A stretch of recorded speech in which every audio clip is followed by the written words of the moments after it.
周队，关洪峰一直都没回来，屋里应该没有人。盯紧了，别被发现了。是。干嘛呢？啊，赶紧的！不是，周队，咱再商量商量好不好？这没准他在那块盯着咱们呢，要得罪他，那不就完了吗？你个怂蛋，就你怕得罪人是吗？别行不行？小高，你来。周队，咱不符合程序吧？再说了，你比我们都事关重大，执行命令，快点！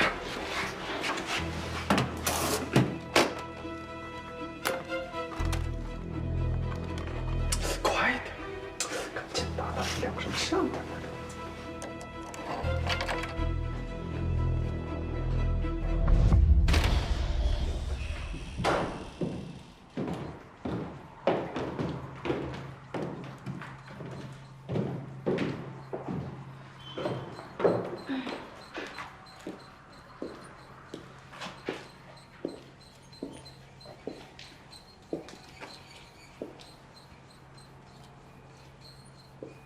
这里真的安全吗？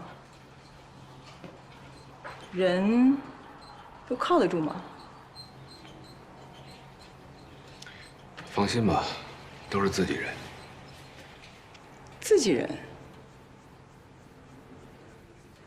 哎，那个，不好意思打断一下，要不你们先聊，我去领赏去了。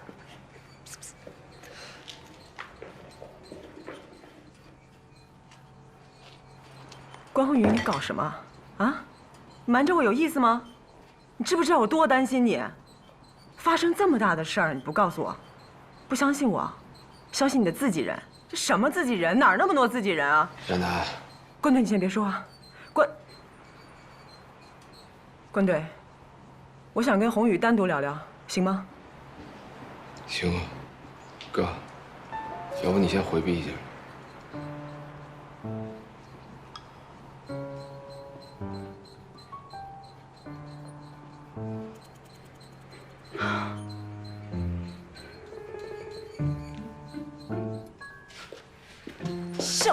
笑什么啊？耍我玩好玩啊？这干什么？你这开个玩笑不行啊！这也是向你证明一下，我们哥俩在外边是很安全的。你想，你都认不出我们，你别人更分不出来了，对吧？啊！你要答应我不生气了，我就叫宏宇进来。开玩笑，开玩笑，没事。啊！哎呀！没事吧？啊，有事，没事，特别有事儿。你也耍我啊？你想我吗？当然想了，特别想。但是非常时期啊，等扛过这段吧，啊。宏宇。我想把咱们的孩子生下来，行吗？当然好了，不过你得答应我，别再为我冒险了，好吗？我跟我哥都不希望你这么做。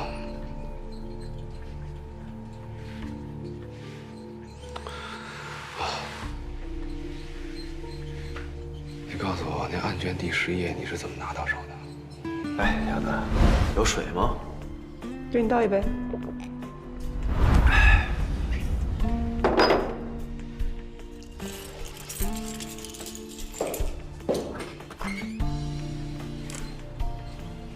还是你厉害呀！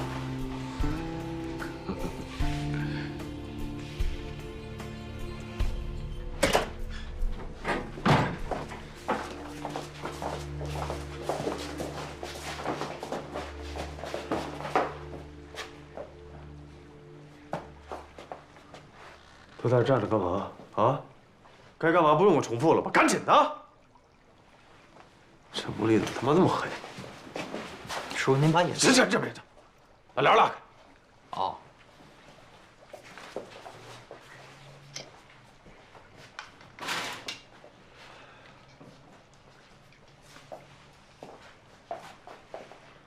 哎，干嘛呢？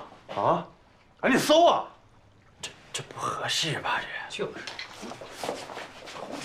赶紧的，快点！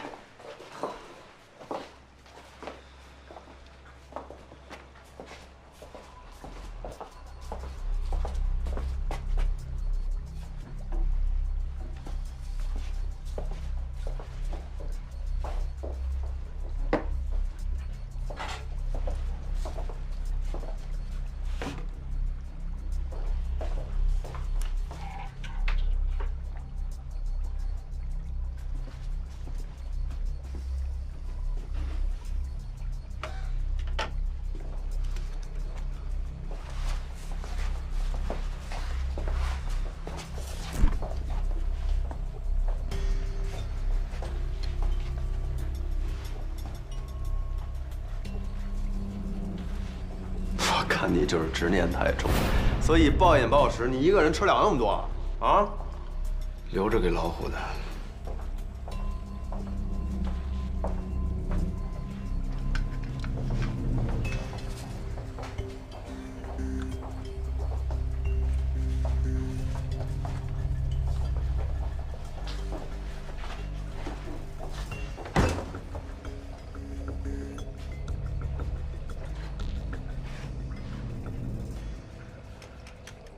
知道这叫什么鱼？真不知道。这叫肺鱼。肺鱼？靠肺呼吸，却生活在水里，食肉凶猛。知道这家伙的生存能力有多强吗？牛叉啊！我去的！目前看来，房间内只有一人质。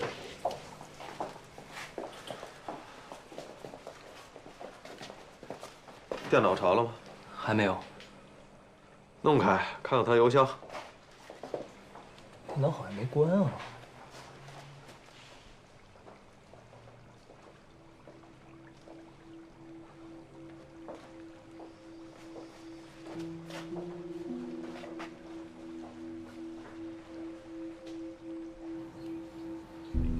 周雪怎么可以这样啊？这不顾程序乱来啊！这只是红宇夜闯刑警队的后遗症，现在才刚刚开始。我估计周巡后面肯定会加强布控，咱们家附近应该24小时都有人盯着了。现在是非常时期，你们一定得警惕一点。这段时间，咱们就在这儿交接吧。周巡城府很深，平时都掖着藏着，如果东西真嗝的话，你们以后还是别继续冒险了。越是这个时候，越得装的什么都没发生一样。一旦改变了正常的规律，反倒显得更加刻意了。我得先回去了，燕南，你跟我一块走吧。演戏演到底，如果周巡问起你，你就说跟我见面，就是想了解一下宏宇的情况。好吧。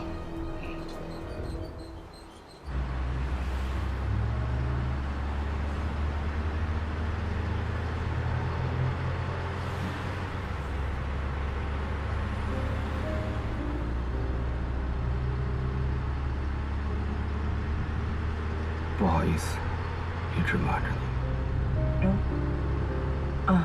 你是说？是我让宏宇瞒着你的，并不是不信任你，是担心你知道以后会上别人的圈套。其实这件事儿，我们也尽可能的事无巨细的做了全方位的准备，但是在实施起来，还是遇到了很多措手不及的意外。知道的人越多，就多一份危险。不过现在想来，有你站在我们这边，也不是一件坏事。可是现在案卷被烧毁了，你还有必要留在支队吗？案件虽然被烧毁了，但显然安藤背后一定有人支持。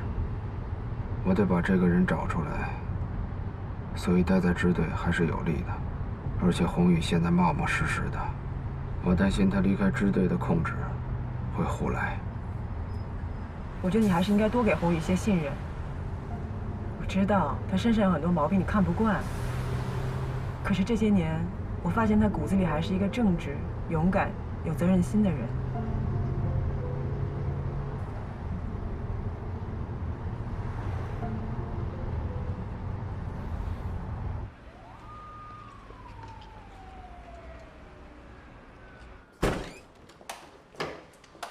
现在终于出事了，你满意了吧？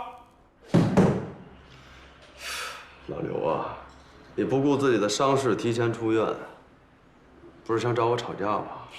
算了吧，我告诉你啊，关宏峰必须立刻离开刑警队。他不能离开刑警队。我怎么就不能离开啊？我告诉你，周雪啊，案卷这件事儿跟他关宏峰肯定脱不了关系。你是不是要等着这哥俩把刑警队都给点着了，你才满意啊？啊？关魂宇已经沉不住气了，他们肯定联系过。出了这么大事儿，他们的联系肯定更频繁。恰恰就是这个时候，关宏峰一定不能离开我们的视线。老刘啊，赶紧回去好好养伤吧啊！你觉得你有这个能力跟他斗吗？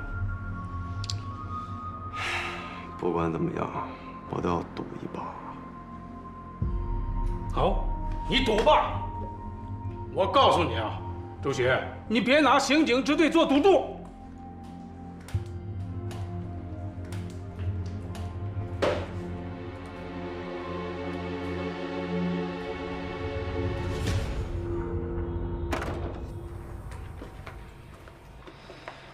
这个胖子说要见你，靠谱吗？相当靠谱啊，让他进来吧。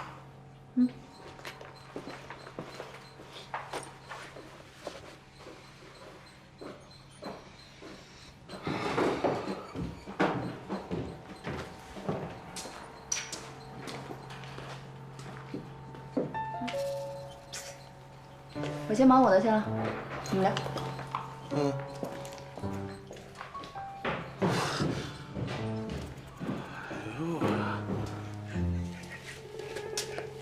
床都搭好了，你说红宇，你这算不算是金屋藏娇呢？别废话，你怎么找着我的？我盯上的人什么时候跑呀？那我现在一点不关心这事儿，我就好奇呀，亚楠知不知道这事儿？我有一种莫名的冲动，不知道为啥，可能是想他了，就特别想给他打个电话。亚楠刚走。谁？亚楠啊，刚还在这儿呢。刚从这儿走啊？啊！我说红宇，你们现在都这么和谐吗？别跟我废话了，你找他干嘛？你前2天不是让我给你黑那个监控吗？哥们儿有结果了，完全黑不着。可能是周巡他们之前把这个资料就都已经带走了，但是哥们儿这次来给你带来了一个关于安藤的其他的线索。什么线索？安藤在上周去过2次和弦酒吧，我觉得这事儿你有必要查一查。这也叫线索？大哥，现在都什么时候了？你这不能放过任何蛛丝马迹啊！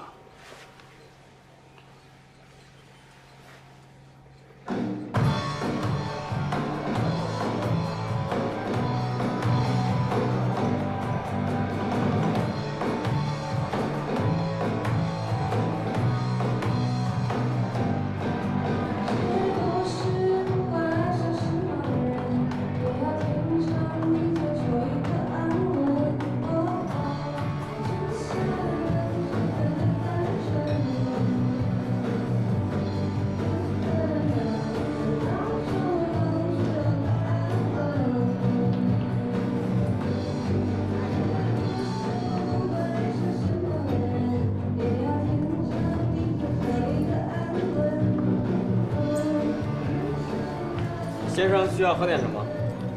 给我来瓶格兰菲迪。啊，好的。哎，等会儿。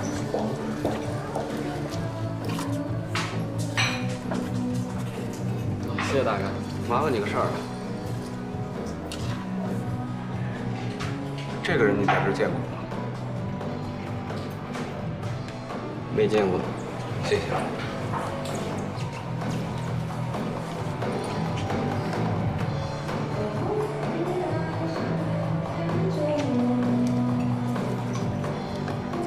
的酒来了。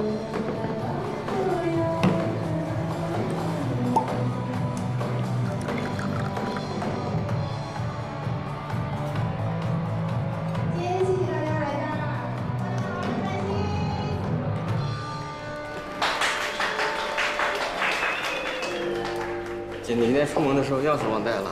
我说呢，放哪儿去了？啊，你在后面吃完饭，你早点回家吧。我今天值夜班。好啊，注意安全啊。嗯，好，姐。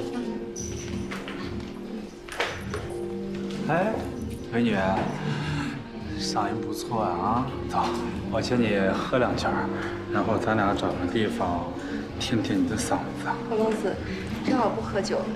哎，我来都来了，你不陪我喝2杯，说不过去吧？哎，走吧，走吧。你干什么呀？动手动脚！没事吧？这是我男朋友。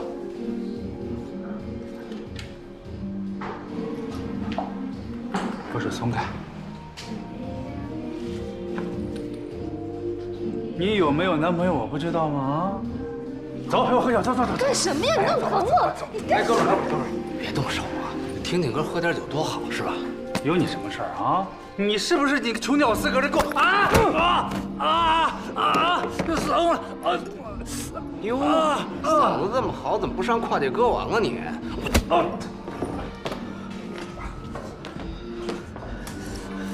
你给我等着！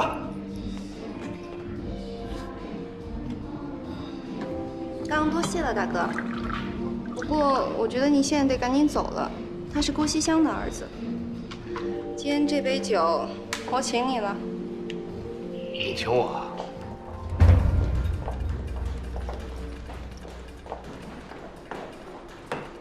给我干了！操啊！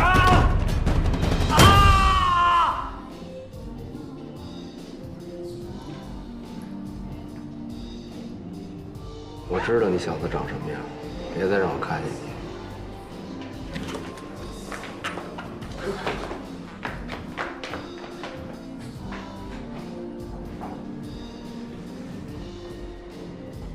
哎，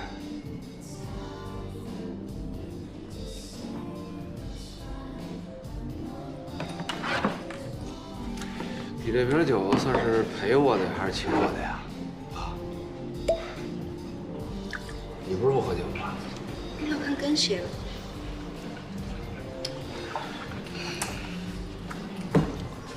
这回呢？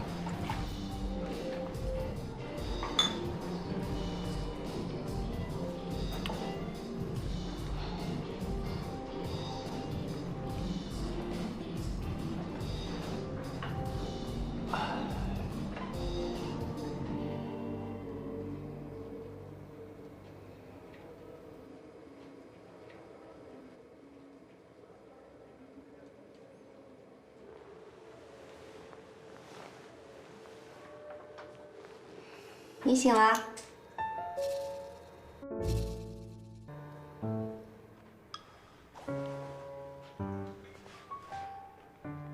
咱俩昨天晚上挺好的。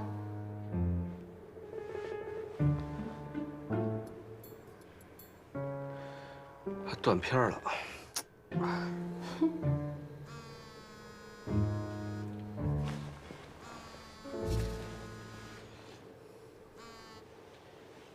喂，大哥，你这一宿也不接电话呀？我还以为你自首去了呢。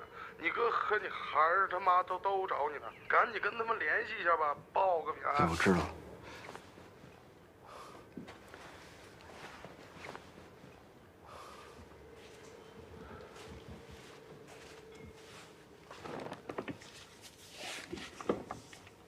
小波等一下就下班了，我得赶回去给他做早餐。我先回去了。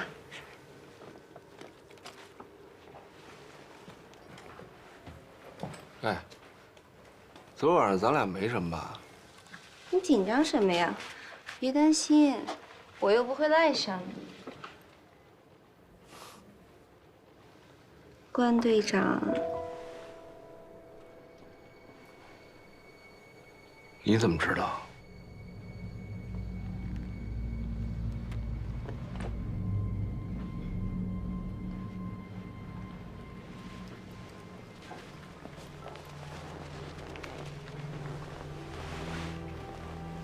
之前我还一直在想，你怎么那么眼熟啊？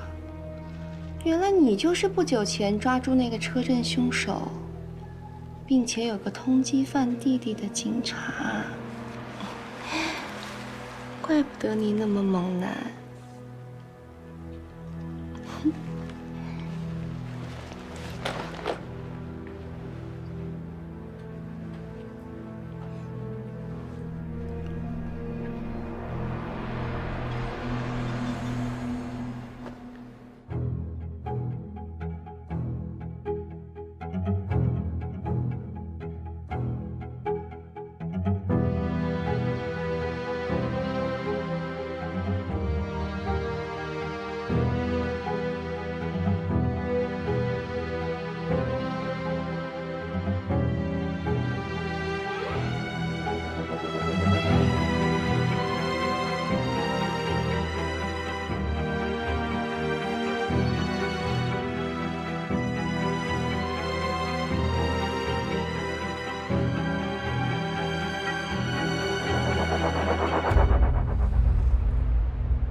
关队，关队，跟来。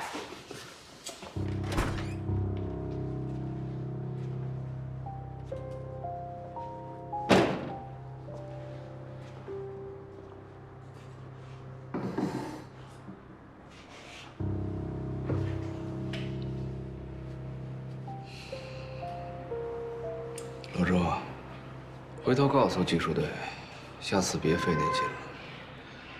锁黄底桌24的位置，门就能开了。我这孙猴子再精明，也斗不过你这二郎神啊！谁让你有3只眼呢？有什么发现吗？法官，这老虎，它不吃手机呀！啊！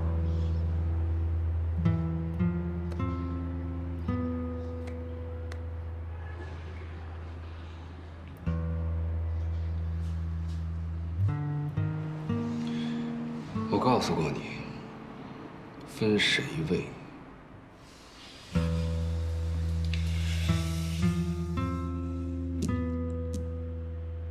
我知道你们2个人见过面，而且一直在联系。说实话，我是真怕在你家里发现点什么，兄弟替你捏把汗。见好就收，别陷得太深。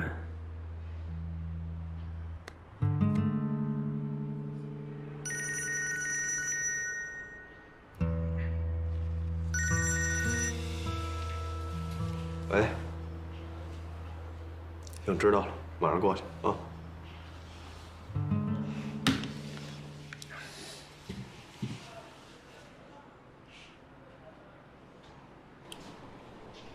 这个就是关宏宇吗？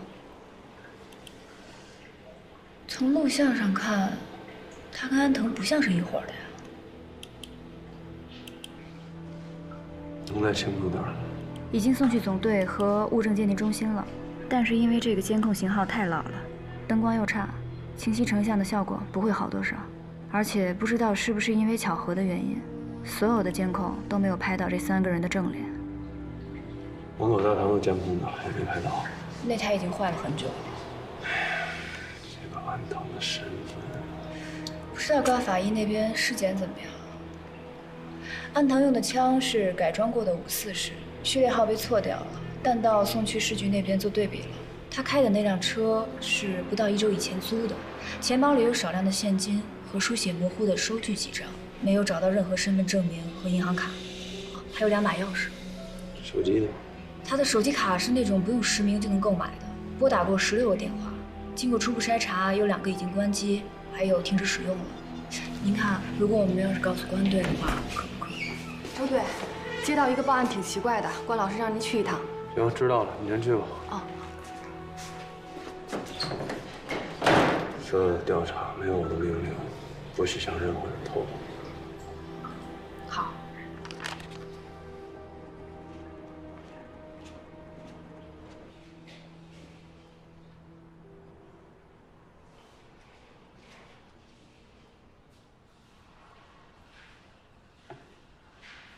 啊，这是我们周队。哦，走。麻烦你再说一遍吧。今天一早我接了个电话，说是我儿子给绑架了，还要我准备500万现金赎人。你确定你儿子被绑架了？跟他联系过没有？没有。那你最好先确认一下，他是不是真的被绑架了？周队长误会了，我接电话的时候，我儿子小鹏一直坐在我身边呢。哦，那可能是诈骗。现在这种事儿挺多的，既然孩子没事儿，甭理他们了啊。你先别着急，听他把话说完。确实有些怪的事情。小鹏昨晚出去玩，喝了那小酒，半夜是坐的出租车回家的。可是现在，他的车找不着了。那这样的话，那我们先按车辆失窃处理一下，好吧？我建议还是按绑架案来处理。人都在人。一般绑架诈骗电话，可能索要的也就是5到8万，10几万的都很少。你听说过一上来就要500万的绑架诈骗吗？亚楠，来，把这签下。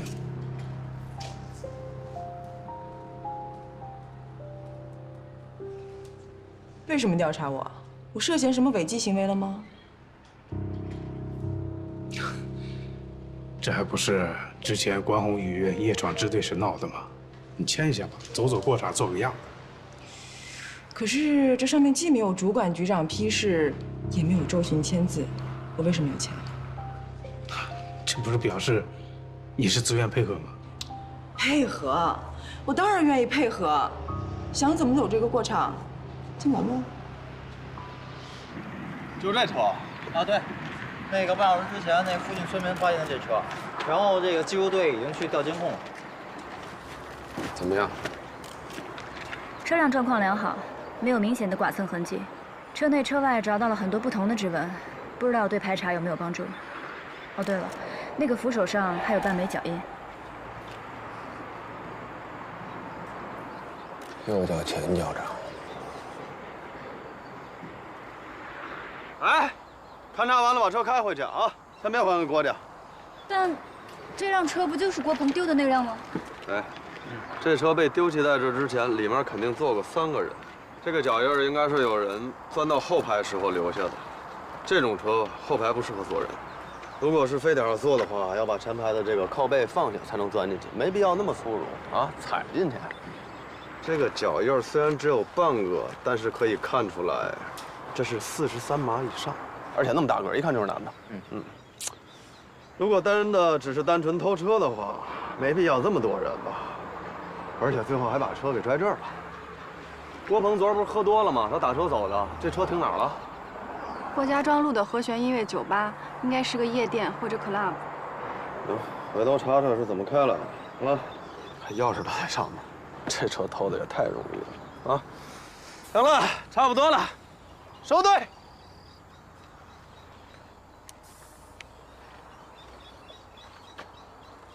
王志革夜闯支队时，你在干什么？我已经跟周队汇报过了。那天晚上停电之后，关队来法医实验室找我，我们在楼道里相遇，遭到王志革的追杀，我们就一路逃到停尸间，借助停尸间的门挡住了王志革，直到电力恢复，增援赶到，我们才离开。从楼道里留下的枪痕来看，王志革一路追杀你们到法医实验室，一共开了5枪，但都没有打中。您觉得很遗憾？他进入法医实验室以后呢，就再也没有开枪。大概他是对9毫米的子弹能打穿16厘米厚的大门没有信心。可你知道吗？就是在那个时候，周队和关宏宇在楼道相遇，并爆发了冲突。鉴于当时情况危机，周队呢就没有继续追捕他，而是去营救其他同事。依据他们2个人短暂的交流，我们得知啊，关宏宇是从楼上下来的，他很有可能进了法医实验室，这也符合他声称的去救关队的目的。哎呀，好感人啊！可是这跟我有什么关系呢？因为我们怀疑关宏宇和王志革是一伙的。那他们俩就是一起来杀我和关队的，好险啊！然子，配合一下嘛。您这种完全不着调的猜测跟我有半毛钱关系啊！我怎么配合你？王志革之所以放弃追杀，很有可能是被关宏宇半路拦下的。那我怎么可能知道呢，刘队？王志革这会儿还在停尸间，要不您去问问他？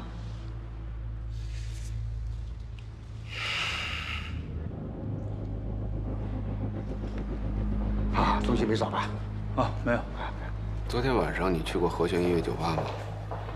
检察同志，您这不就是明知……对，我在酒吧，一个人，和几个朋友。钥匙怎么会在车里？啊？车钥匙怎么会在车里？哦，我好像是把车钥匙给服务生了，让他把车给我开过来。我喝多了，去厕所吐了一下，朋友打车把我送回去了。既然这把钥匙给了服务生，为什么还说自己车丢了呢？哎呀，这我喝多了嘛，这早上起来脑子也乱。哎，蒋同志，真不好意思啊，一场误会，给大家添麻烦了。现在看来啊，既然车找回来了，那个绑架的电话，我琢磨的就是骗子打的，咱们呢就不耽误了啊！别，等，事情没那么简单啊。从郭家庄东侧附近停车场调取的监控来看，在凌晨1点50左右，确实有人在那儿开走了你的车。不过刚开出了停车场，你的车就被拦下了。从监控里来看，这2个人是强行上了你的车，随后开车掉头驶离了郭家庄地区。从小乔庄附近调取的监控来看，这辆车是在凌晨2点半左右经过了小乔庄路口，随后一辆没有牌照的松花江牌面包车驶离了现场。不出意外的话，这些人就是在那里换的车。嗨，警察同志啊，我还是没听明白，您说的意思是？我们认为您接的电话很可能是绑匪打来的，只不过阴差阳错绑错了人。那绑走的人是谁呀？这个时间段，和弦音乐酒吧还没有营业，我们联系了老板，看有没有失踪的员工。在这之前，我们必须假设绑匪不知道绑错了人，所以我需要您的配合。配合？啥配合？您手机呢？手机？啊。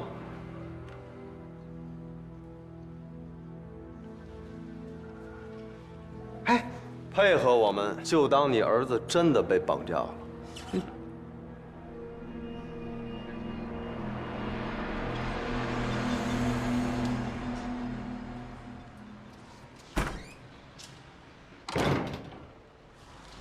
亚楠，你也是队里的老人了，从实习助理到今天的主任法医师，可以说我是看着你长大的。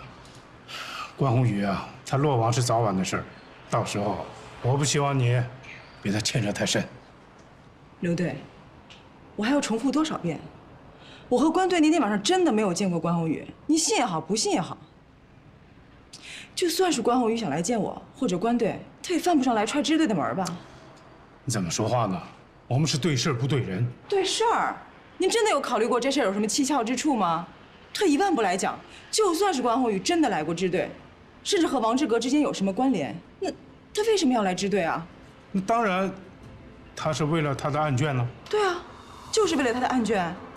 无论是复制案卷还是销毁案卷，能替关宏宇脱罪吗？如果不能的话，那你有没有想过，他为什么对他的案卷那么感兴趣？那这个，我劝您先把这事儿想明白，至少比在这浪费咱俩的时间强。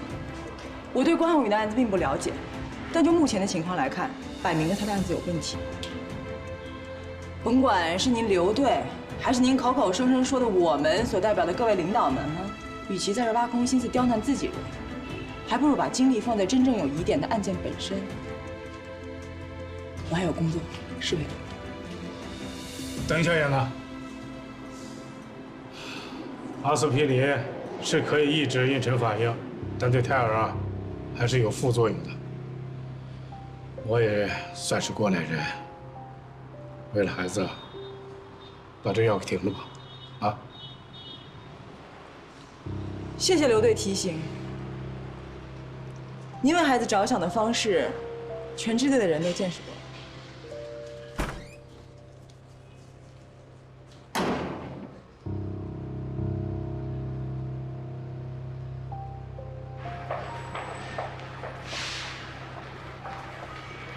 关队，哎，亚楠，安藤的尸检出来了吗？正在做验尸报告。那他的随身物品查了吗？技术队拿走了，你回头去2楼问问。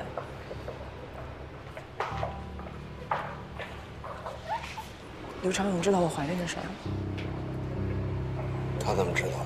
不知道，可能是猜测。先不管了，暂时统一考径吧。你在这干嘛？传达室说有人找我。关队长，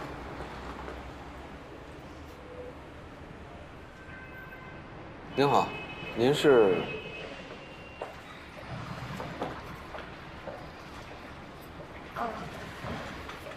我弟弟昨天一晚上都没回来，我也联系不上他，所以我就想来找你，看你能不能帮我找找他。啊，那进去说一下情况呗。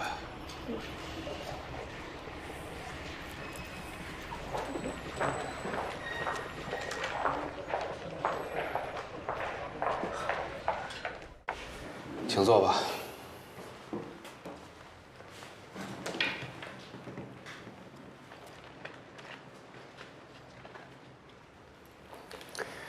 对不起，我们这儿不能吸烟。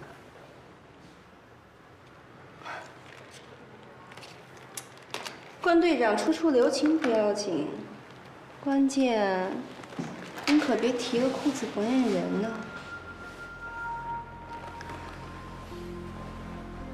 我只是个前支队长，现在这个顾问的身份，连警察的正式编制都不算。我可没有能力把你弟弟不确定的失踪在支队立案。那我可不管，我知道你不会让我失望的，就像昨天晚上那样。昨天晚上，你是不是去过和弦音乐酒吧？讨厌，你都知道还问我。滚呀！怎么了？绑匪又打电话来了。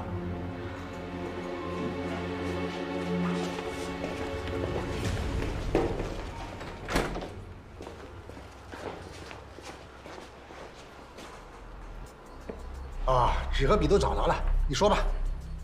500万，只能用50或100面额的，钞票不能连号，听清楚了吗？啊，那个，你得让我跟我儿子通话，那个我得知道他还活着。姓郭的，你儿子的命捏在我们手上，轮不到你发号施令。那我连我儿子死活我都不知道，我凭什么给你付钱呢？再说了，你要是把他给害死了呢？你他妈是不是报警了？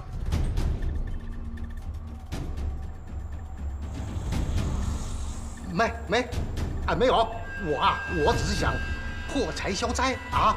那，喂，挂了，这是什么呀？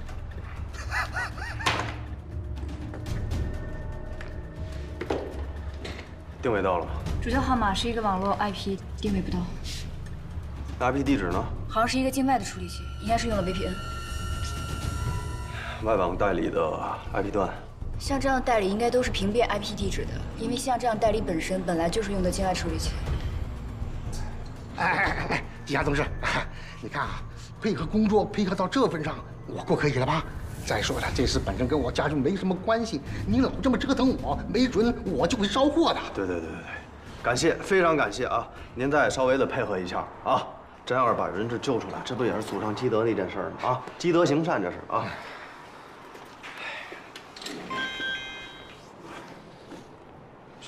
这什么呀？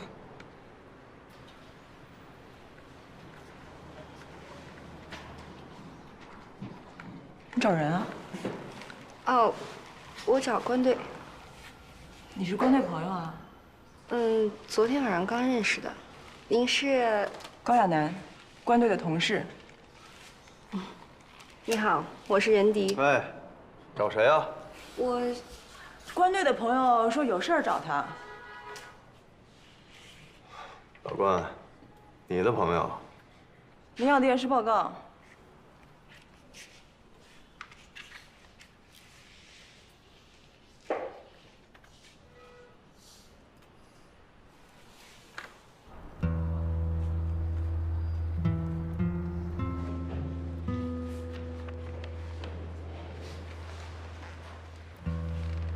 喂，郭鹏怎么会在这儿？你弟弟是怎么失踪的？小波昨天不是晚班吗？你忘了？咱俩出去的时候还碰到他了。今天我回去给他做饭，发现他一晚上都没回来。我给他的朋友打电话，都说没见到他。小波平时也没有什么交集，按理来讲，我一晚上不回来，他应该给我打电话才对。那你没去你们单位？不是那个何璇吗？还没开门。我给老板打电话了，他也没接，估计还睡觉呢吧。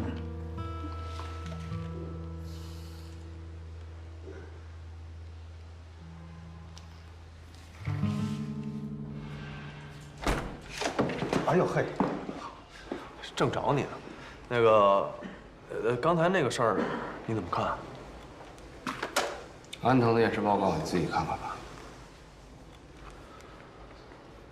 哦，对了，那个技术队正在处理刚刚传过来那张人质照片，发现照片呢？照片小周，周，来，过来，弄好没？照片？我打开。快，你看，从照片背景里。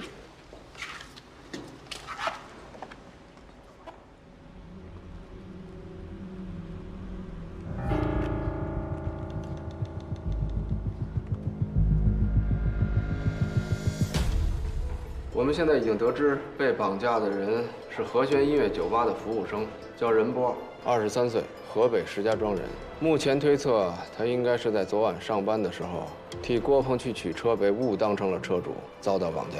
从照片上来看，绑匪用胶带封住了任波的嘴，整个过程当中，任波应该都没有得到跟绑匪沟通的机会，所以他们绑错了人，并不知道。现在看来，咱们应该尽量的稳定和维持住这个局面。哦。难怪我看这个人眼熟。那好啊，既然事情已经搞清楚了，那跟我就没什么关系了啊！哎，别，郭先生，我们恳请您继续协助我们工作。为了人质的安全，暂时不能让绑匪知道他们绑错了人。为什么呀？因为绑匪既然选定了你做目标，对你的背景肯定是了解过，知道你的父亲有支付赎金的能力。但如果绑匪一旦知道人质家里没有支付能力的话，那就放了再绑一个呗。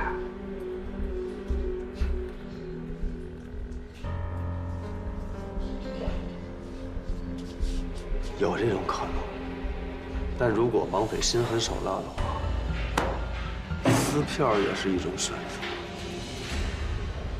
我跟你一样想通透这爷俩，但要控制好情绪。他们并没有法定的义务配合我们的工作。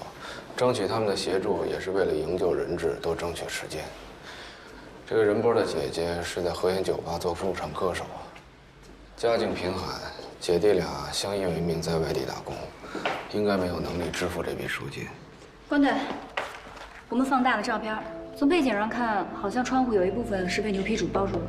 这个照片我看过了，从阳光照射进来的角度来看，任波应该被绑在一个西南朝向的房间里面。而且地面和墙面都非常的残破，这种坎墙上贴的瓷砖现在都很少见了。这应该是一个待拆迁的房子。从这个户型来看，这种房子应该都在京港的老城区，不管是绑匪自己的还是他临时租的，这个地方显然都快拆了，对吧，关队？那周队，您说我们是不是要把这些……对，把照片送到物证鉴定中心做一下锐化处理。任波被绑的这把椅子很可能是固定在地面上。如果照片能更清楚一点，看清楚他们使用的什么工具，对排查是有帮助的。好，我现在就去办。好。绑匪竟然在小双桥换的车，那么重点查查北五环以外的小区。好，我带上你。哎，老关，咱们除了稳住郭西湘之外，还有别的招？看看能不能让郭西湘他们先垫付一下赎金，当然前提是不会让赎金落在绑匪的手里。就算是地主老财，瞬间拿出500万也不是简单的事儿啊。所以呢，要委屈你关的顾问放低姿态，真心的去请求他们帮助。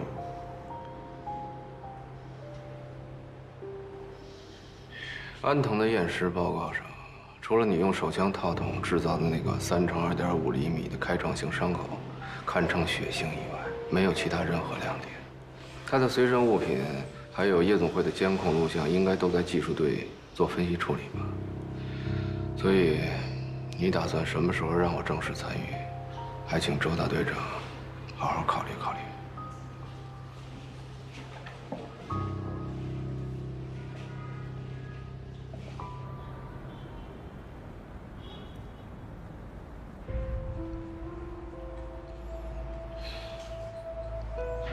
人家已经找到支队去了，我看你怎么收场。行啊你，背着自己怀孕的女朋友去玩一夜情。谁呀？我就是喝了点酒，我们什么都没有，真的，就是我喝多了，他喝多了，就恰巧睡在一张床上去了，什么都没发生，真的真的。现在人家的弟弟被绑架了，他又交不起赎金。绑匪随时可能会撕票，先把精力放在破案上吧，等把人救出来再说。有道理。我对你今天晚上将会面对的境遇深表同情。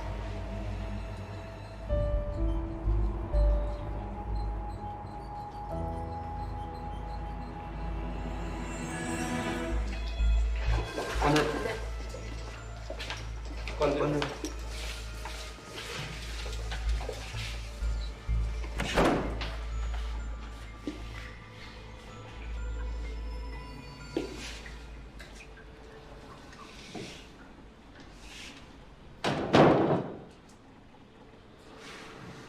找我？之前死在我手上的那个叫安藤的，现在知道了是个假名。在查清他身份之前，姑且先这么叫了。他的指纹和 DNA 筛查结果还没出来，但是他使用的那把5.4手枪，经过弹道的对比，和一起悬案的凶器相吻合。西城的案子。对，死者叫于松堂，是个流窜抢劫的惯犯。他的作案区域主要是在西城、海港还有咱们区。但是他3年前让人在洞田后街给毙了，用的凶器就是安藤的这把枪。这案我从市局调过来了，尸检报告也在里边，要块你们看看，没准能找到与安藤身份有关的线索。3年前的案子，就因为用了同一把枪，咱们现在也没办法确定这个人就是安藤杀的。说实话，我也没看出来什么，所以要拜托你，关宏宇，没准能给点线索。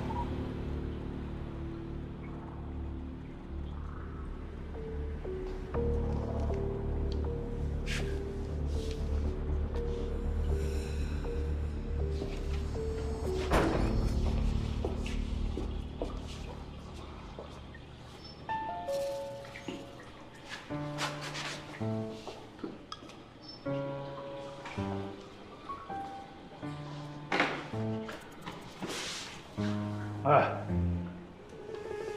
什么意思？他怎么还在这儿？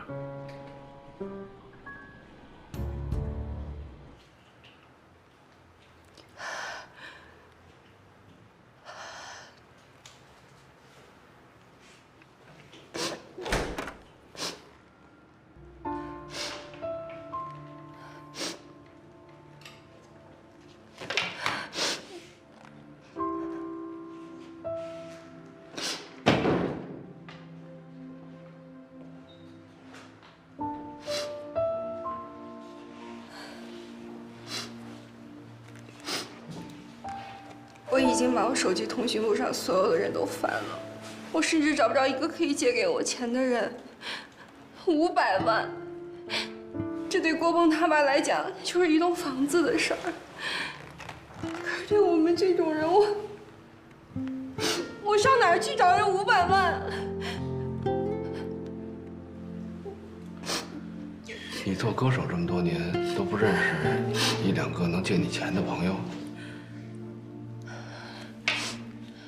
你这话什么意思啊？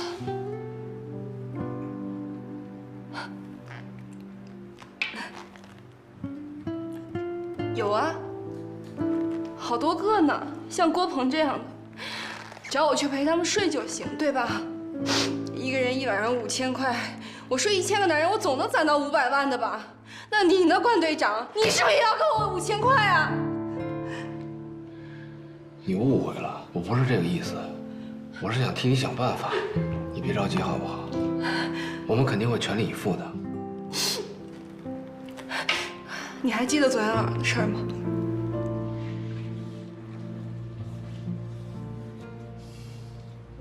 哪件事儿？郭鹏的帽子。帽子。小波，小波，哎哥，鹏哥的车停哪儿了？啊，鹏哥的车就停在那边呢，就是左拐，然后再去把鹏哥车开了。啊，好嘞。哎，对不起哥，哥们看着点啊。凶什么？这我弟弟。你弟弟啊？自家人。哎，走了啊。难道说？对，就是因为你，他们才会把小波当成郭鹏给绑架了。关队长，你全力以赴是不够的，你必须把小波给我找回来。人弟，你不能走，你得留下来给我们提供更多线索。我在这儿也帮不上什么忙，还不如回去工作，给我弟弟攒赎金。运气好的话，没准还能碰见2个有钱的客人。你还不去送送人家？不是你想的那样。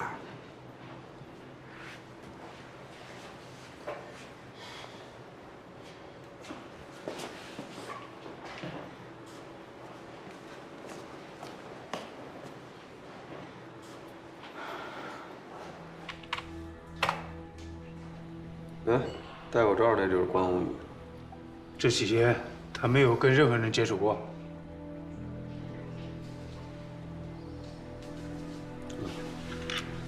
这个人就是跟安藤一伙的，不过没拍着正脸，身份也没法确认。到我去。停，把这放大。刘队，这人您认识？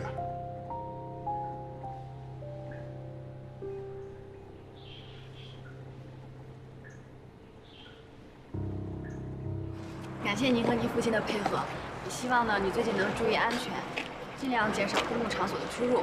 好。周警官。如果方便的话，你给我留一个电话，闲下来的时候一起坐坐。啊，您要是想找我的话，就打支队的电话就可以了。啊。好，放心吧，一有消息我会立刻通知你。关老师，我不管，你必须把小波给我救出来，这是你欠我的。行了，关队长。我就不劳您远送了。等一下，怎么了，美女？我要去上班，你要是顺道的话，就送我一程吧。啊？顺路，非常顺路。来。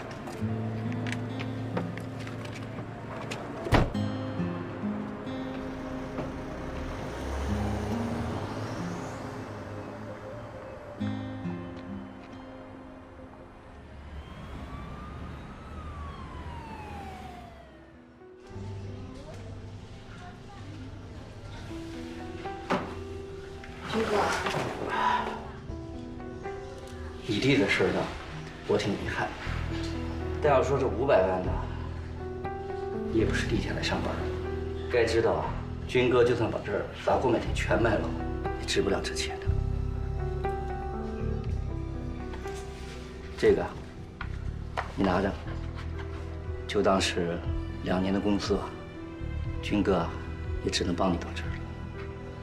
至于你以后来不来上班，随你了。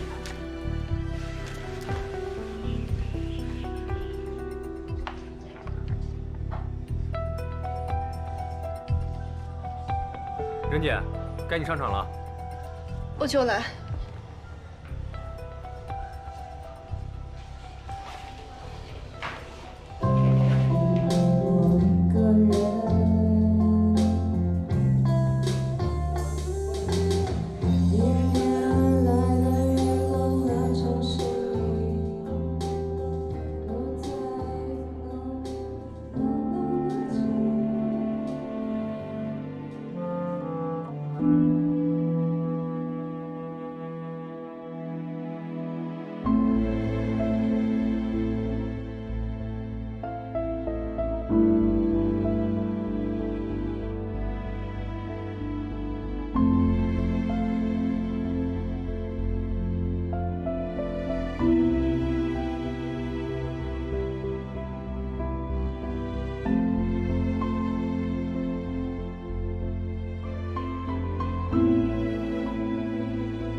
哟，居然活着回来了！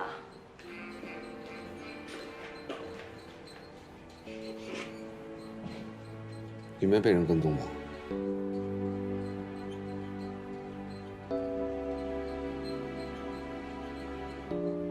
我已经把我手机通讯录上所有的人都翻了，我甚至找不着一个可以借给我钱的人。我上哪儿去找人500万？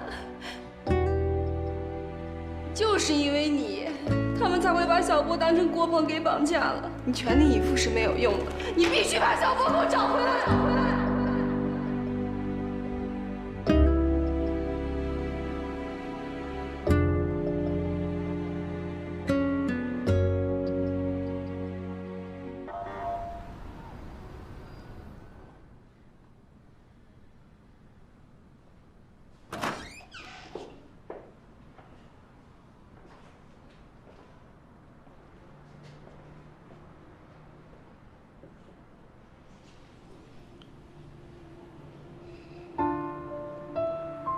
我觉得宏宇跟任迪之间应该没发生什么，你别再往心里去。其实出了这个事儿，宏宇也挺自责的。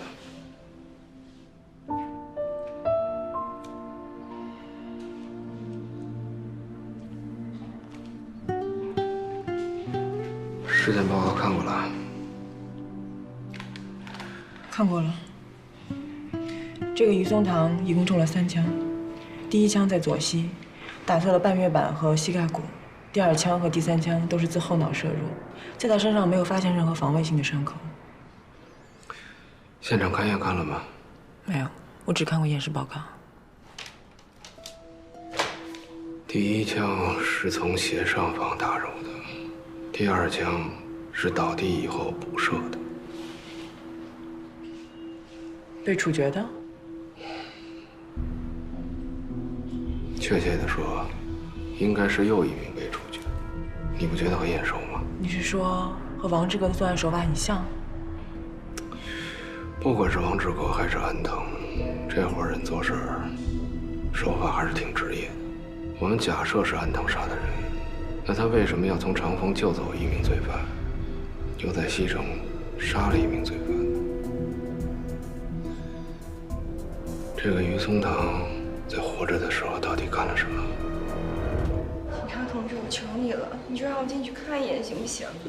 我真的求求你了，真的不行，我就进去看一眼。哎，就跟我来吧。看这面墙上这留的这些个线啊，电线的。哎，我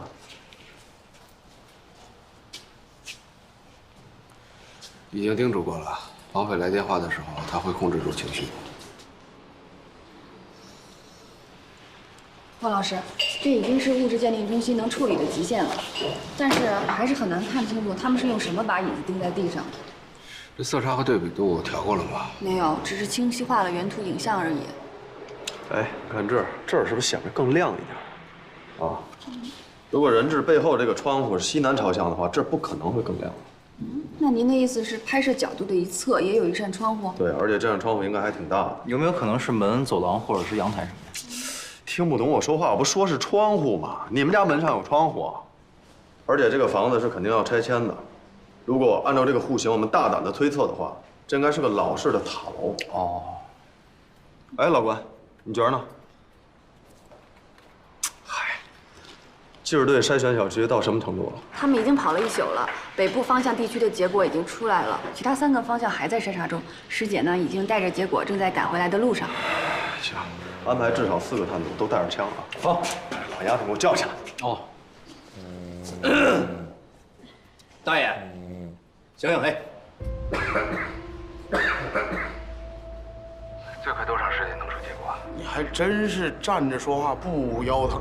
你看你给那范围啊，300多个交通监控探头，距离还都那么远，就1辆没牌照的面包车，那我这不等同于大海捞针吗？你再说了，那入侵交通监控系统那是违法犯罪。那哥们偶尔仗义1次2次得了，你不能总是没完没了的在那逼良为娼啊！就没有别的办法了吗？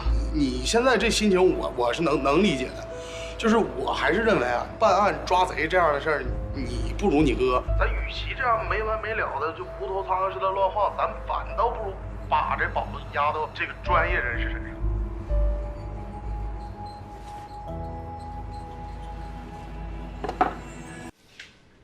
这即将拆迁，而且是塔楼设计的，就这仨小区。对，有这3个小区的那个平面设计图和户型图吗？都在这儿呢。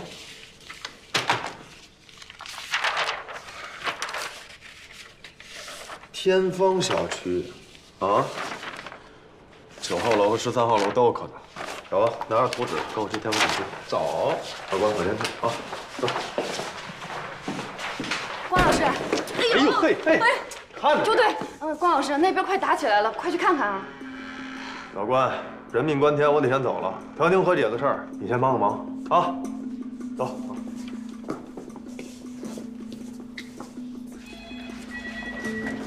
关队，哎，关队，正好找你有个事儿。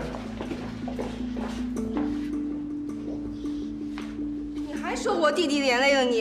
他们要绑的是你儿子，要不是你儿子让我弟弟去开他的车，我弟弟怎么会被绑？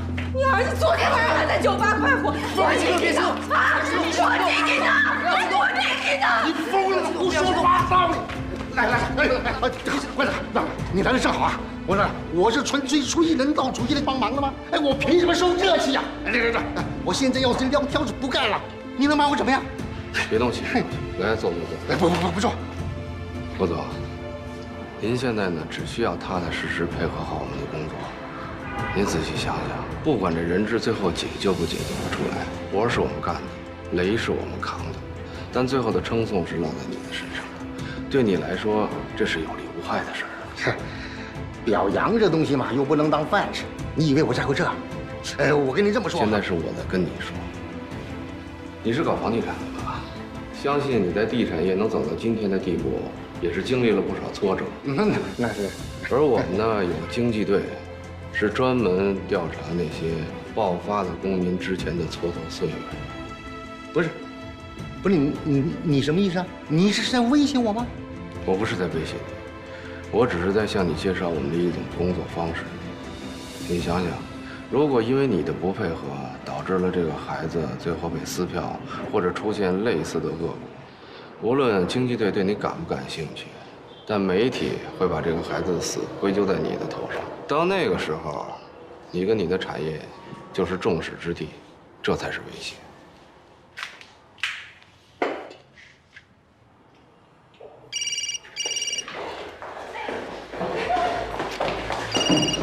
是网络不好。接电话，别忘了我怎么跟你说的。哎，喂，钱准备好了吗？啊，那钱筹到一半了，还短那个270多万。不过啊，我今天从那个商户股市啊，我套现了140万现金，这笔钱呢，明天中午就能到账。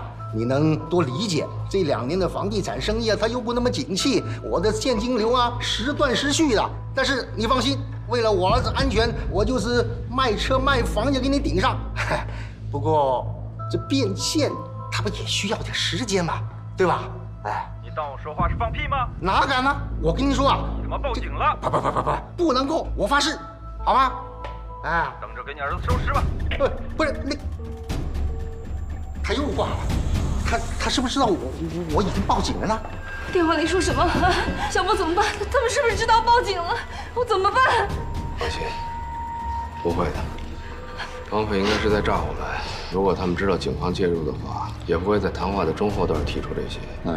更不会继续用这种交涉的方式。对于绑匪来说，最重要的是赎金。在这之前，杀人对他们一点好处也没有。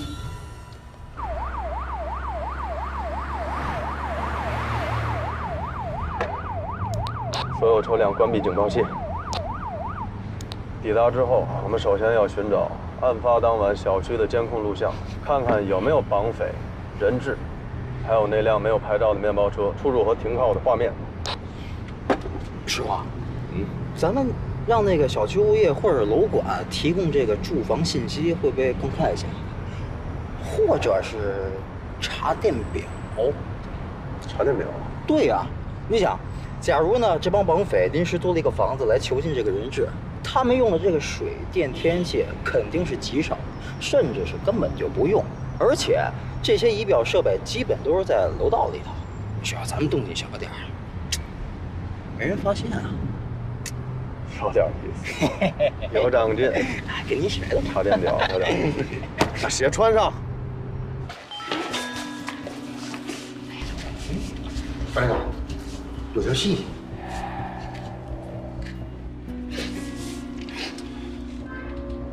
把这个网址复制到电脑上，然后拿模拟软件打开一下，防止绑匪设置了强制的监听监控陷阱。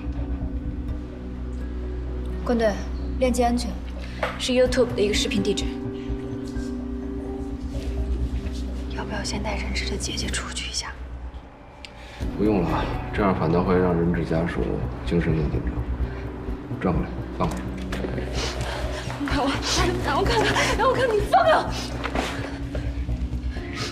小波，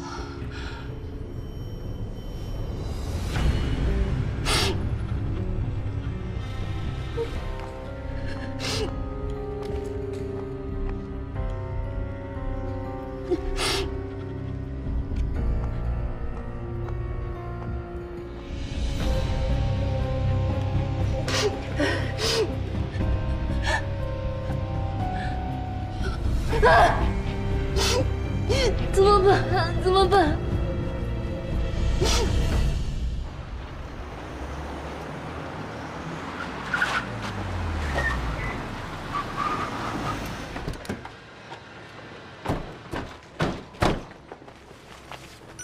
哎，你好，你好，您是物业张经理吧？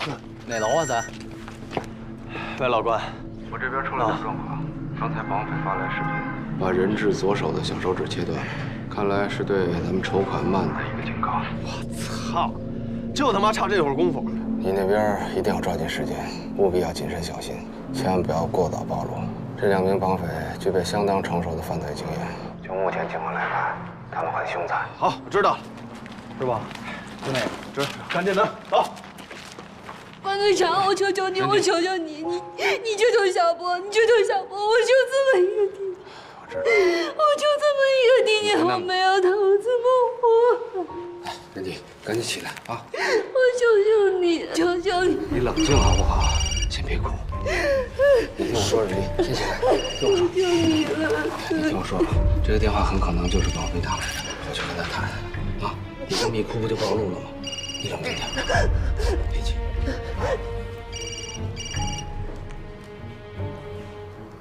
哎，接电话。再拖延，就不只是一根手指了。不是，你们怎么是这么干呢？啊，我不是告诉过你，我正在给你筹钱吗？最后的时限，今晚12点，按我之前的要求准备好钱，我会通知你交钱的地点。好，没问题。今晚12点，500万。喂，又挂了。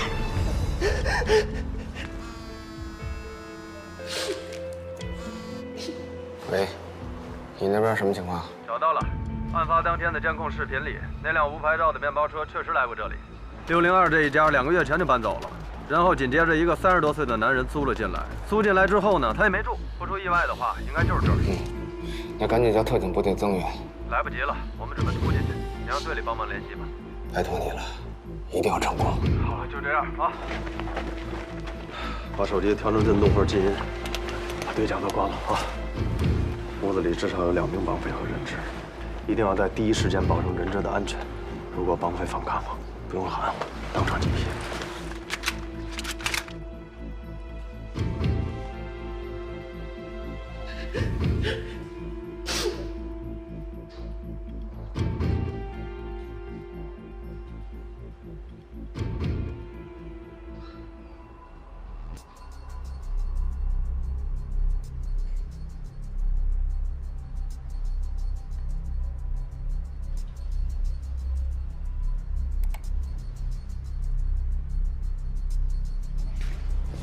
王老师，喝点水吧。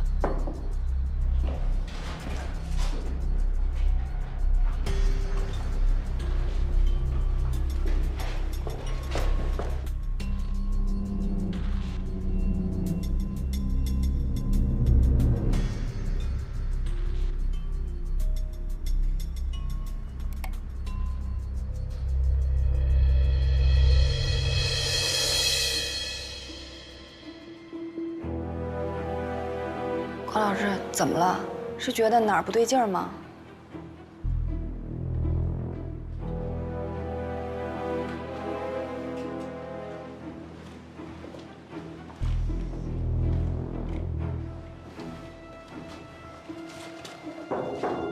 你好，吴毅，有人吗？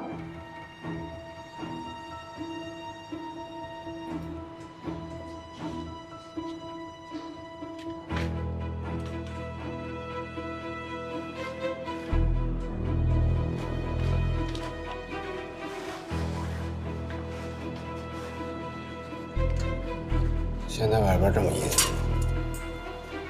这绑匪视频里的窗户为什么会有阳光呢？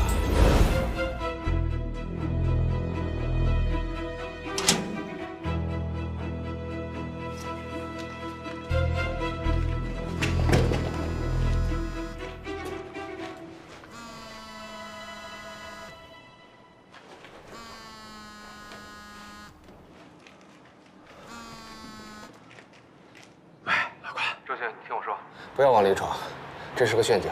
你说什么？你敲门了吗？敲了，没人开啊。这就对了，绑匪传来的视频上传时间应该是在20分钟以前，我估计不是今天拍的。如果没有人应门，也许是绑匪设置的防卫机制的一个陷阱。陷阱？不是，人质呢？如果这真是个陷阱的话，人质恐怕已经被转移了。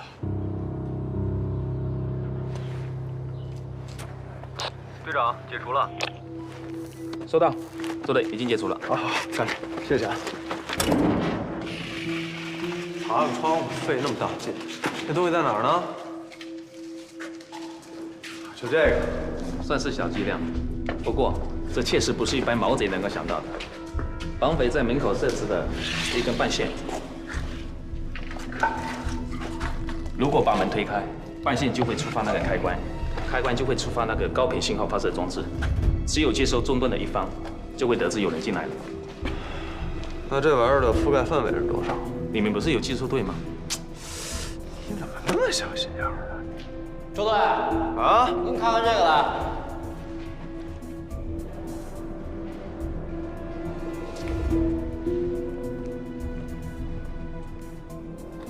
真他妈狠！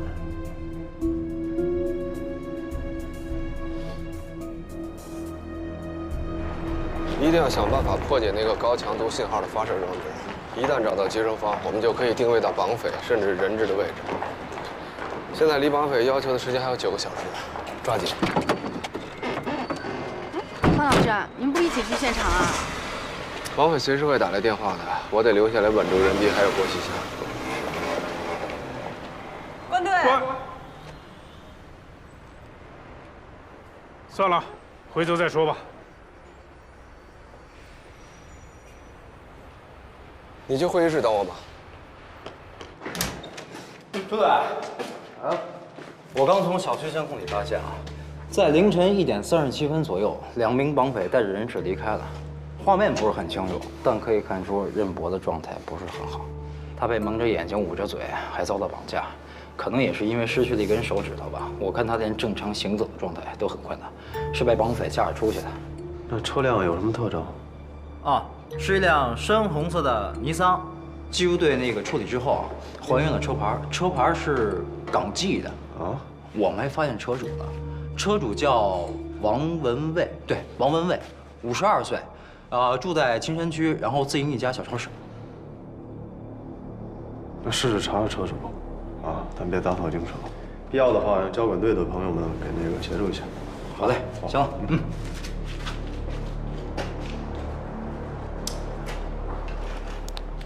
技术队怎么还不到呢？啊，麻利儿的。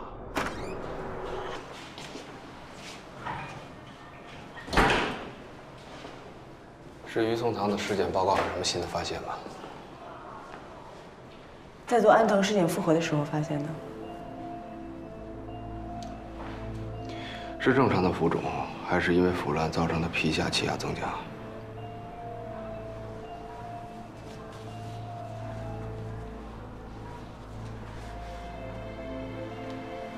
积水。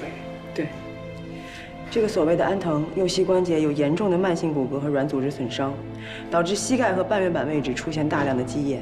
你可以观察一下上面的针孔，他活着的时候有定期向外抽出积液的治疗习惯。那你觉得是什么原因造成这种情况的呢？不是我觉得，你摸摸他的膝盖骨。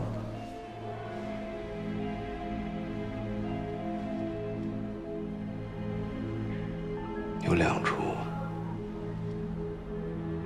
有3处增生。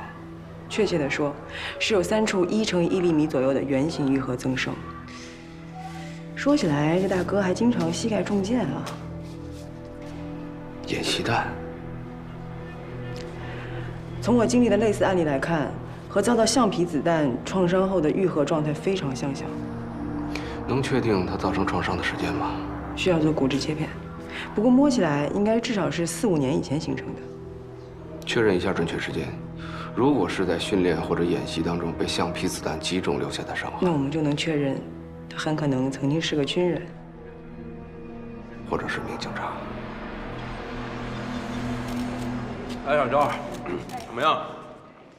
因为现在还没有找到那半截手指，所以还没有拿到任波的 DNA 检样。不过通过血型来看，跟任波应该是一致的。那个玩意儿，这是一个高频信号装置，辐射的范围应该是3公里左右的半径。也就是说，如果绑匪想要接收到它的信号，必须待在这个范围之内。所以我们只要能够检测到这个装置的位置，应该就可以找到绑匪的位置。那岂不成千上万啊？连倒车雷达都是。不是的，绝大多数生活中的装置呢，基本都是低频，甚至是不加密格式的。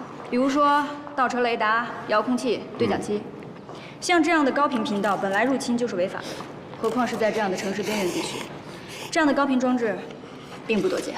那赶紧的，赶紧的。打过电话了，设备正在来的路上。哦，喂，朱队，哎，车主王文蔚找到。拿碗水啊。喂。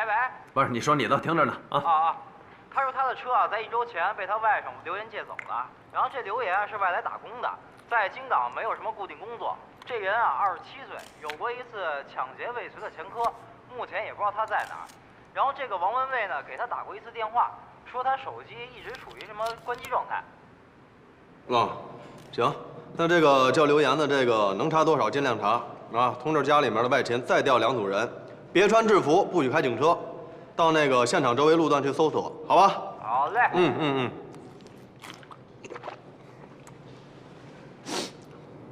喂，你斟酌考虑一下，用这些进展能不能稳住人质家属？我知道了，你们继续保持谨慎，绑匪应该不止这一种反制措施。怎么样了？虽然这次没能救出小波，但是我们摆脱了绑匪的圈套，绑匪应该不知道现在警方已经介入了，而且通过对现场的勘查，我们已经确定了其中1名绑匪的身份，应该在短时间内就可以确定他的位置。是不是只要找到他，小波就能回来了？应该是。你看，我早就跟你说过了，要相信公安的办案水平。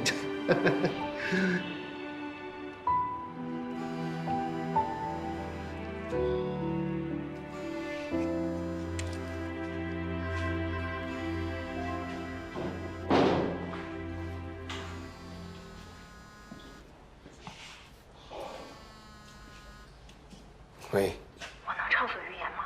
你说吧。杰儿从我这儿跑了，拦不住他。你看看有什么办法能联系上他？我知道了，以后说话别这么卡通了。我告诉过你，我这个手机现在很安全。好吧。我有电话进来，先不跟你说了。喂，咱们今天能不能提前交接？你听我说，你的心情我很理解，但是我们现在在追踪一条非常重要的线索，随时要面对临时应变的情况，你干不来的。如果现在交接的话，先不说穿帮不穿帮，对寻找人质也是不利的，你说呢？你放心吧，我会把追查到的线索都汇总给你，等交接的时候，你就可以全力的实施抓捕了。我不是有意的，我没有怪你的意思。你现在能做的，最好就是回到交接的地点，或者先把自己藏起来，好吗？那拜托了，交接的时候再联系。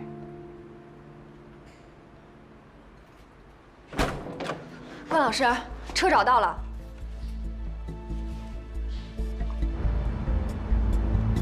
2组跟得太近了，再跟就该醒了，抽去，换4组跟。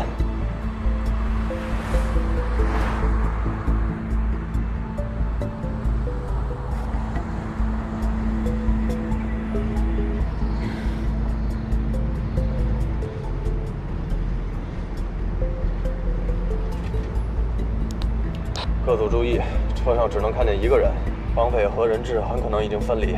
在确保人质安全之前，绝对不能暴露。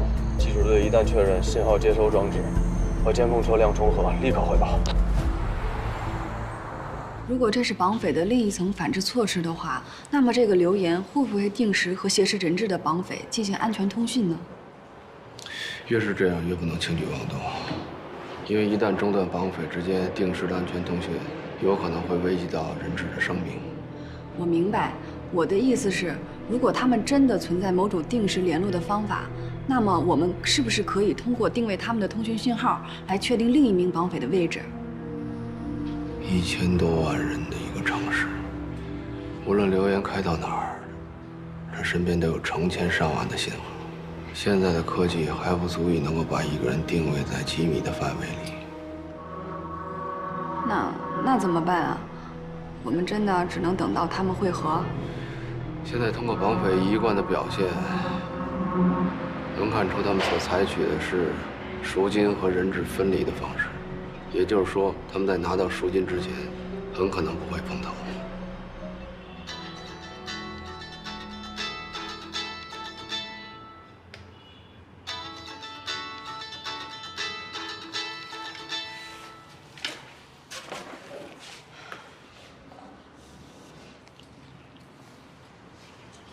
那你们现在准备怎么？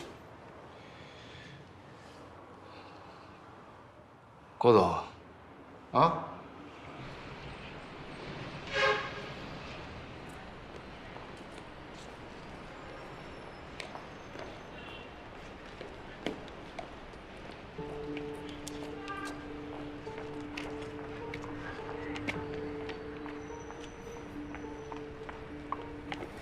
叶方舟。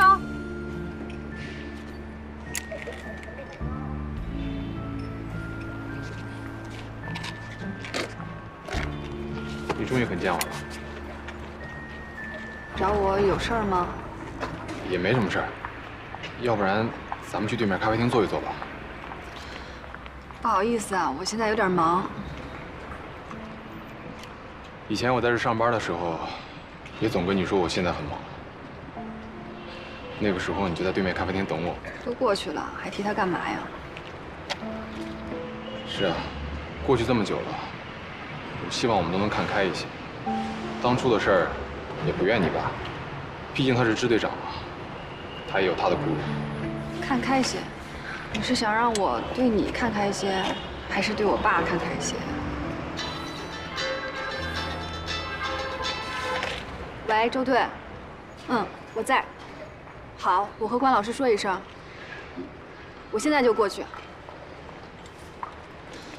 不好意思啊，如果没别的事儿，我就先走了。叶方舟，以后不要再来找我了。关老师，周队让我和增援探组一起去现场轮换，去跟踪绑匪。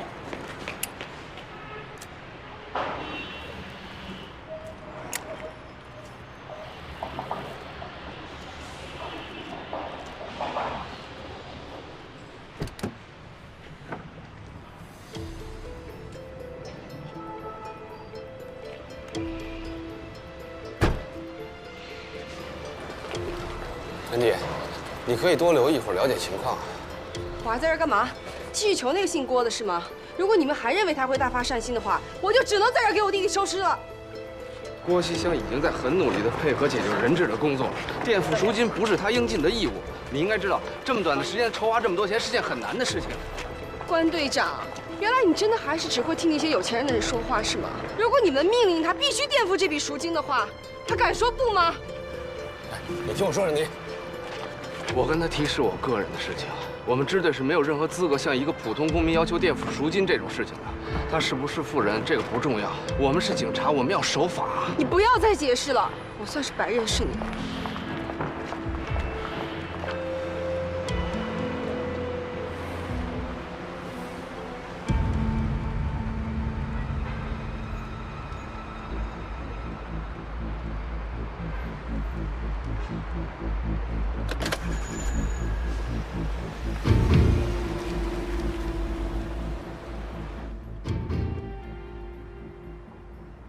都好几个小时了，这孙子围着这条线绕了800多圈。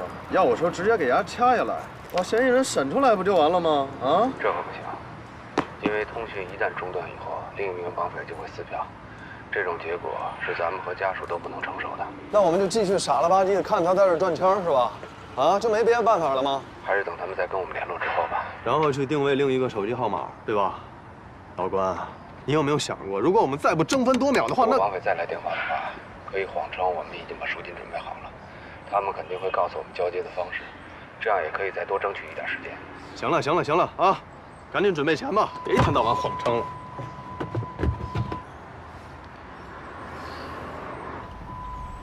到哪儿了？周迅这几天跟我杠上了，他现在破案心切，我担心会出岔子，你尽量稳住他。另外记住，时间是关键，一旦确定了对方手机的位置，就要在最短的时间内尽快的实施营救，所以一定要让特警处于备勤状态。如果出现解决不了的问题，就随时联系我。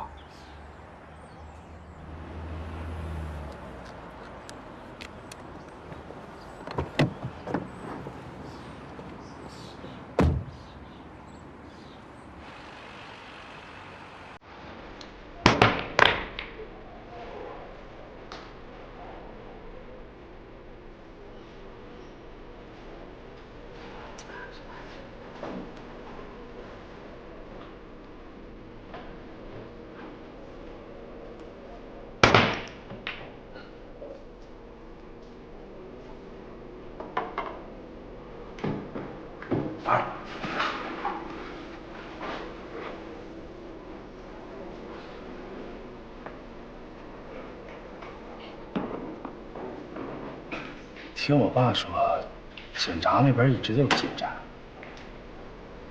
你也别乱想了，你看这给熬的。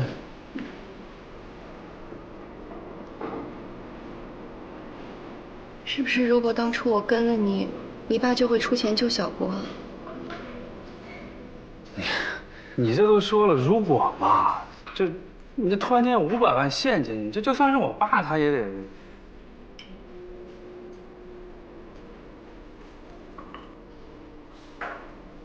你现在多休息，找个地方睡一会儿，别把自己熬坏了啊。你说的对，还有2个小时就要演出了，我是该休息。你知道哪有酒店吗？我给你安排。我都快忙翻天了，你不帮忙也别添乱。什么事儿不能等案子完了以后再说啊？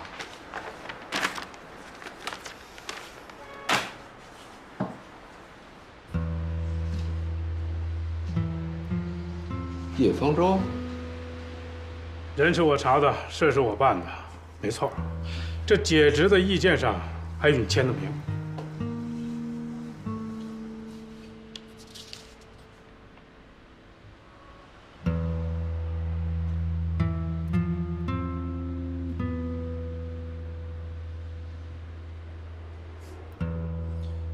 这么严重的问题，没让检察院直接给他带走，已经够给面子了。解职的决定是正确的，怎么了？不是决定正确与否。安藤和你弟弟曾经在一个夜总会里见过面，跟安藤接触了一共有3个人，其中1个人很可能是他。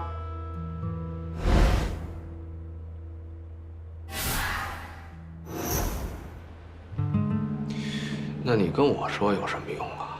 难道你认为当初我跟他很熟？我是想了解一下，你弟弟有没有什么途径可能认识叶方舟？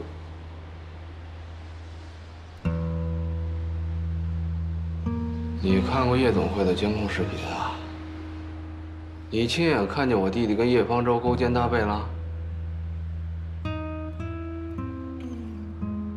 等一下。安藤和你弟弟，毕竟存在某种关系，而安藤呢，和叶方舟显然是一伙的。你好好想想，这背后牵扯的很可能不只是一家5口人的生命。没错，他们俩之间最大的关联就是安藤作证说我弟弟杀了那一家5口。你怎么知道？安藤为你弟弟的案子举过证啊？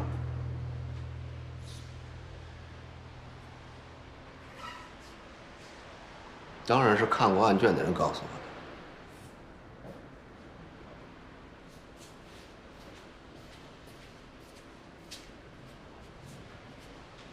谢谢。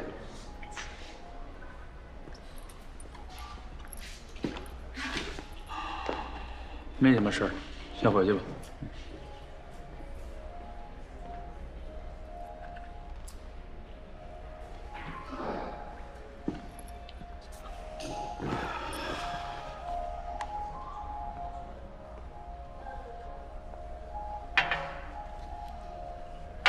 你好，先生，您的茶水请慢用。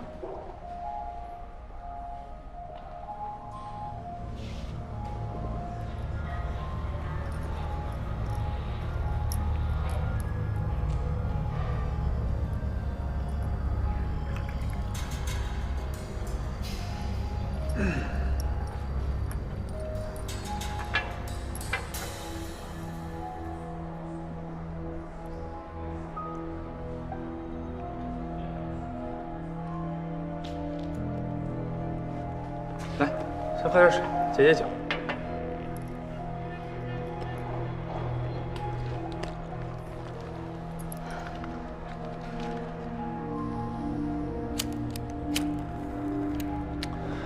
刚才服务员说没房了，看看能不能腾个大床房，我再去看看，好吧？如果没有的话，那就换一家。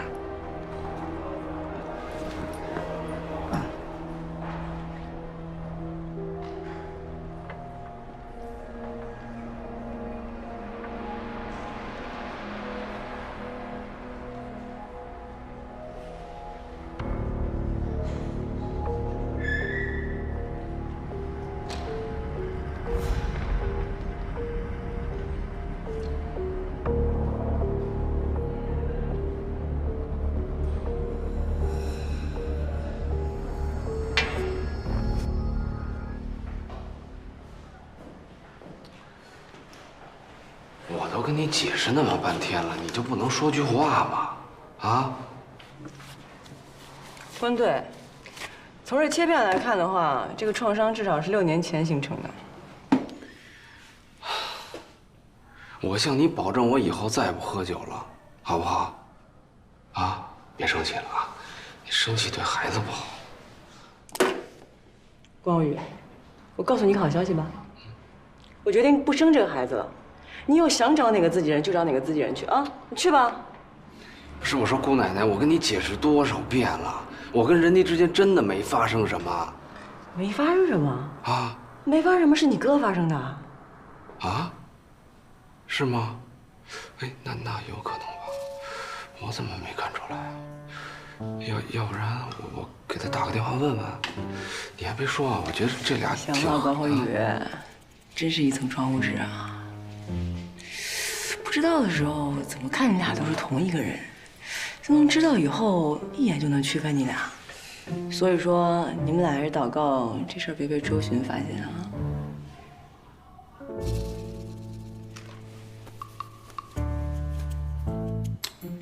小了，不生气就好，生气都不好，伤身体。别得寸进尺啊！我没说原谅你呢。什么原？等会儿啊。接吧。接就接。喂。关队长，告诉郭西厢，12点之前准备500万，把小波赎回来。我跟你说过了。我们不可能让郭西厢垫付赎金的，而且支队也不可能让他这么干。喂，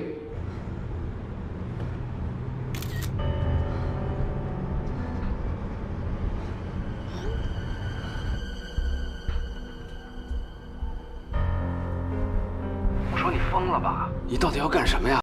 啊，你现在人在哪儿？你赶紧告诉我。告诉郭西厢。小波要是有事儿，我让他儿子陪葬。任妮，你冷静一点好不好？我向你保证，我们肯定能够找到绑匪，救出你弟弟的。而且我们可以找到绑匪，也可以找到你。你别胡来行不行？啊！我的要求你们已经听到了，只要小波没事儿，我会带着郭鹏去自首的。在这之前，你们别想找到我。对了，关队长，我还真得好好谢谢你。跟你在一起这2天，我还真是受教了。喂。